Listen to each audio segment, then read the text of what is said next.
El cerebro triuno. A finales de los 40, un joven investigador de Yale, el Dr. McLean, se interesó por el control del cerebro, de las emociones y el comportamiento. Determinó que el centro de las emociones en el cerebro se encontraban en el sistema límbico y describió un área que incluye estructuras llamadas hipocampo y la amígdala. En la década del 60 amplió su teoría, dividiendo la evolución del cerebro humano en 3 partes, a lo que él llamó cerebro triuno. Además de identificar el sistema límbico, señaló un cerebro más primitivo llamado el complejo reptiliano y una tercera parte llamada la neocorteza.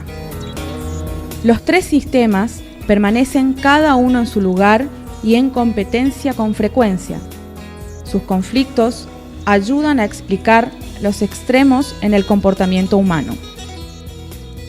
Para conocer mejor cómo ha evolucionado nuestro cerebro y su influencia en nuestras conductas, vamos a analizar cada una de estas capas. El sistema reptil o complejo reptiliano es un antiguo mecanismo neuronal que ejecuta los programas básicos de la vida.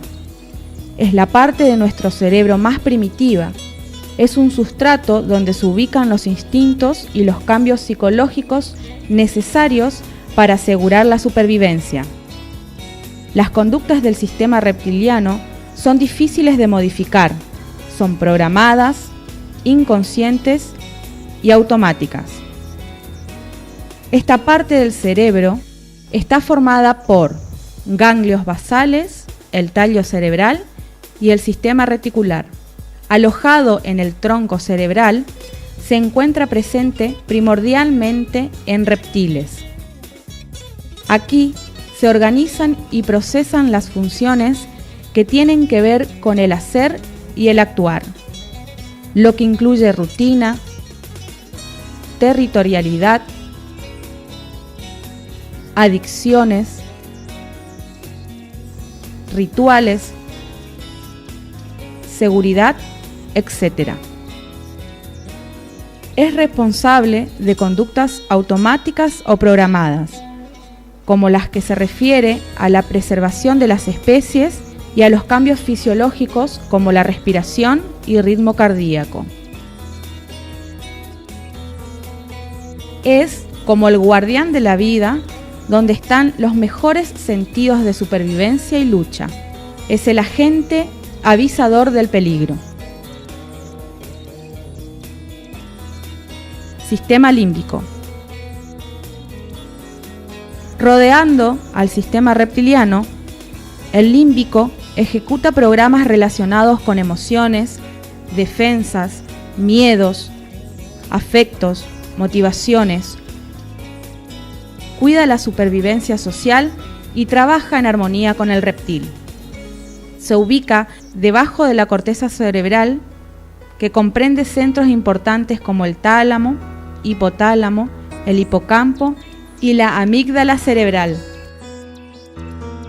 En el ser humano, los centros de la afectividad es donde se procesan emociones, como ser pena, angustia y alegría. A través de múltiples experimentos, se descubrió que las relaciones emocionales no son necesariamente producto del pensamiento que ocurre en la neocorteza, sino que la información sensorial es procesada primero en el sistema límbico y de allí pasa a la neocorteza, para su procesamiento a nivel del pensamiento. Finalmente, se traduce a cambios externos o conductuales. La neocorteza.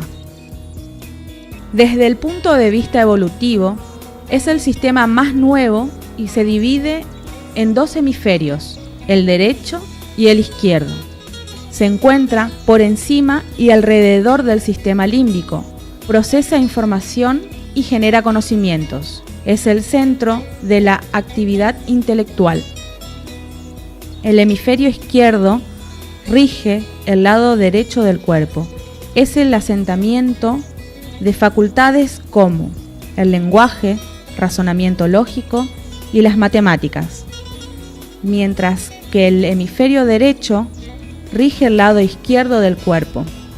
Controla facultades como la intuición, las relaciones espaciales, reconocimiento de imágenes, patrones y configuraciones. ¿Cómo trabaja y actúa cada sistema en el proceso de aprendizaje?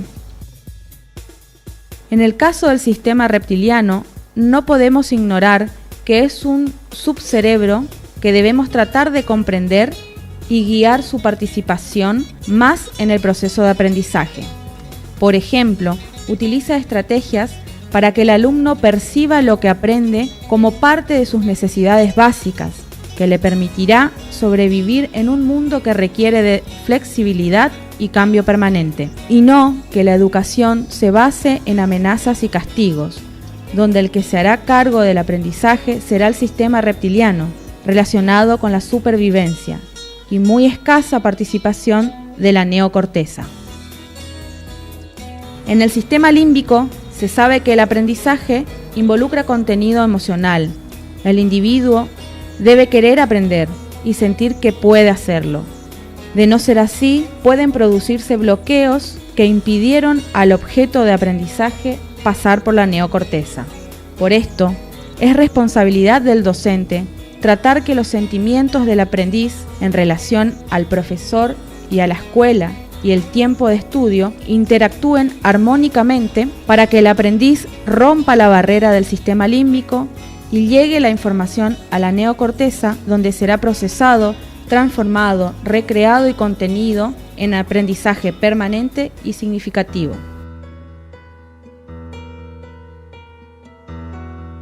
En el sistema neocortex, el reto de la educación está en ayudar y estimular al niño para que utilice las facultades de ambos hemisferios. Es deber del docente ayudarlo a percibir, procesar y comunicar información para beneficio armónico, manos, corazón, pensamiento. En conclusión, sería muy útil enseñar cómo se ha desarrollado el cerebro a lo largo de la historia y su influencia en nuestra vida diaria.